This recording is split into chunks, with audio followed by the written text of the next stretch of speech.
Reka mbasuhuze kandi mbifurize kugubwa neza n'uyu mugoroba wa tariki 23 z'Ukwakira umwaka wa 2025 kuri mwe mwese muryango mugari w'abagize Inkubi Official TV ndetse namwe mwemeye gukora sabone ku Inkambi TV.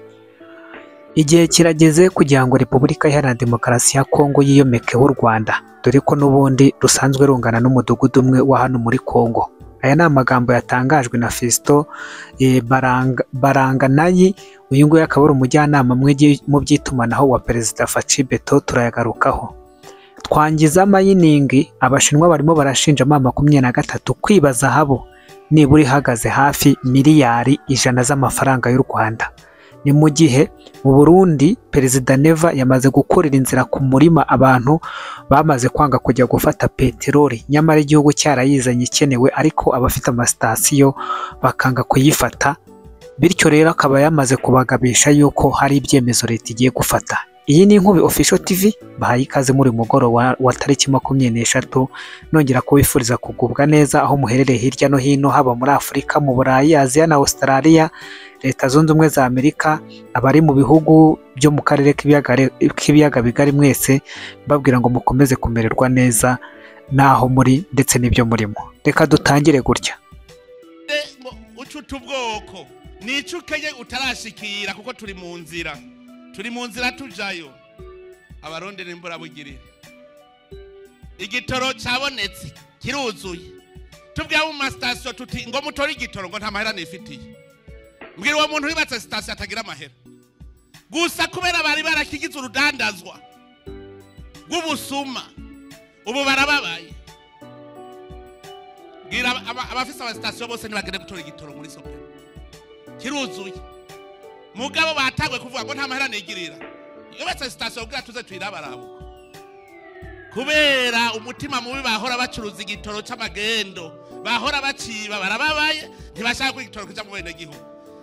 Ndabwire ngira ndondera ingingo fatira amastation yose atazokwakira igitoro, duce tuyagira ya leta, duce tugishiramwo, hanyuma bene gihugu baronka igitoro, nta yindi nzira. Oya nimwiyumvira umuntu afise station wamubwira ngo gutora igitoro ngo nta mahera nifitiye. Sawa, iyo station duca tuyitwara ibiya leta, hanyuma aho uzoshaka gucuruza igitoro uzocuza tugusubiza station yawe, nta yindi nzira. Namaze kuvuga ababe barafata ingingo. Uburongozi n'ukunyene ntirushobora kwemera umuntu aza aratwononera. Mwene abantu bopfuma reka kubaho. Mbe Yesu niwe yavuze abonye Yuda, mugaba Yuda bama yabonye Yuda ivyagira akora, araraba igitutsi yo mutuka, aca mubwira ngo vyo kubereye vyo kwipfumureka kuvuka. None n'abantu nkabo vyo babereye vyo iyo bapfuma abanyamahanga ntibabarundi. Bazi mu gihugu cawe utanezerwa n'iterambere. Uburongozi rero nukuza turaraba ni haba kajagari kubera umwe wese yikunda. Dutegerezwa gukora ibishoboka vyose, abantu umwe wese azana impano yiwe akora ivyiwe, uwase kubikazoturira ivyacu. Ngayo nguko rero General Neva abakuriye inzira ku murima. Ubu rero hari ikintu kimwe kiba gisekeje. Ubu ngubu mu kanya bantu banze gufata peteroli, wa mugani wa Perezida Neva, ubu leta nigenda igafata station zabo igasukamo peteroli yayo. Ubu ejo muri rezo sosiyo murazinduka muvuga ngo leta ngo yibasiye ngo abo mu bwoko bw'abatutsi, ngo ni station ngo zaba n'abana ngo yafashe, ngo nabatavuga rumwe nabo, ngo nabatagize gute. Mutangire mupfundikanye utuntu tw'amapfundo tudashinga. Nyamara yaramaze kubagabisha, akabaha inyirantarengwa, akabaha n'amatangazo, inama zigashyirwaho, amategeko akashyirwaho, abantu bari aho ngaho. Nuko nyine ibyo mu Burundi bimeze. Gusa mu Burundi ibintu birimo biragenda neza. Ndatekereza yuko mvuze yuko rwose Burundi ubu ngubu buhagaze neza. Niba peteroli yamaze kuboneka, ibuye ry'agaciro bakaba barimo bararicukura yo ku bwinshi, ntabwo nzi rero icyo mwashinja Burundi. Ahasigaye musenga Imana kugira ngo mutazaba nka ba Yuda wa mugani wiwe mukagambanira igihugu cyanyu.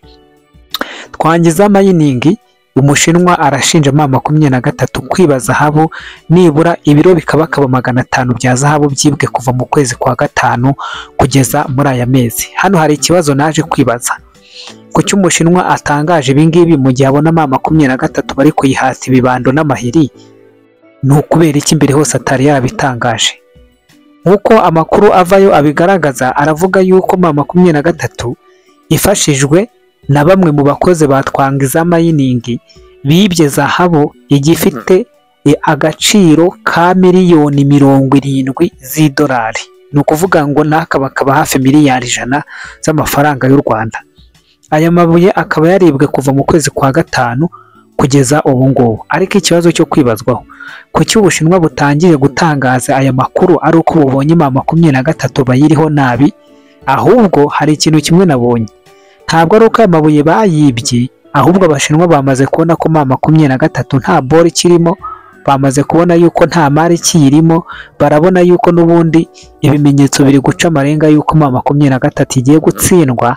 None nabo bagiye kuyirimiraho ibisinde mu buryo bwo kugira ngo bakunde berekane kwa Facibeto yuko batayishyigikiye, kuko bazi neza yuko uvuga nabi M23 wese ashobora kugira icyo atangaza cyangwa icyo yasaba ibukuru kwa Faci cyo kumvikana.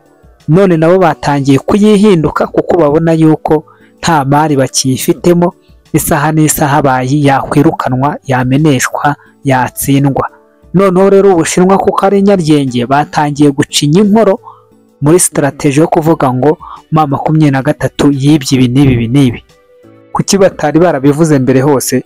Kuki babivuze ari uko twangiza mining imaze kuraswa inshuro zingahe zikurikiranya? Ibyo byose ni diro rero y'Abashinwa barimo barabona yuko M23 nabo barabona yuko ibyayo byayirangiranye. Ari nabyo mbambwira ba bantu mwirwa mudutuka muduhindanya.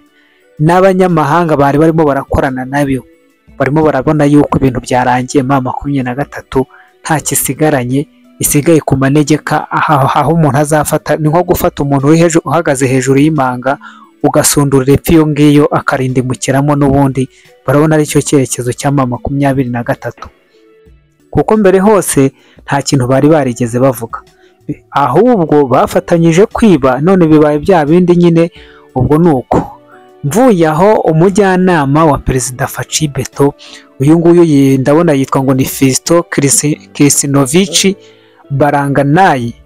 Uyu mugabo yagiye kuri X ye yandika yuko igihe kigeze kugira ngo Kongo yiyomekeho u Rwanda, ati dore ko n'ubundi aka ka Rwanda karangana n'umudugudu umwe wo mu gihugu cyacu, igihugu cy'igihangange.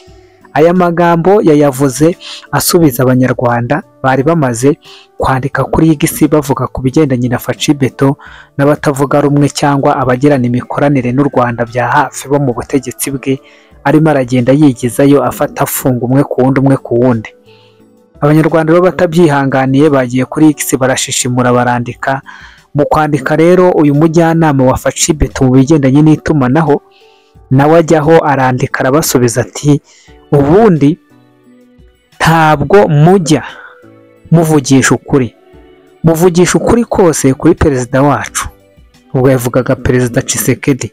Atariko perezida w'u Rwanda Paul Kagame ntago mujya muvuga ibye murabiceceka mukavuga ibya perezida wacu. Kuki mutavuga ibya perezida wanyu mukavuga ibyacu? Niho yahereye avuga ati rero ubundi cyaca agasuzuguro kakarangira, nuko bafata u Rwanda bakarwomeka kuri Kongo, dore yuko n'ubundi ngo rungana n'umudugudu umwe wo mu gihugu cyabo.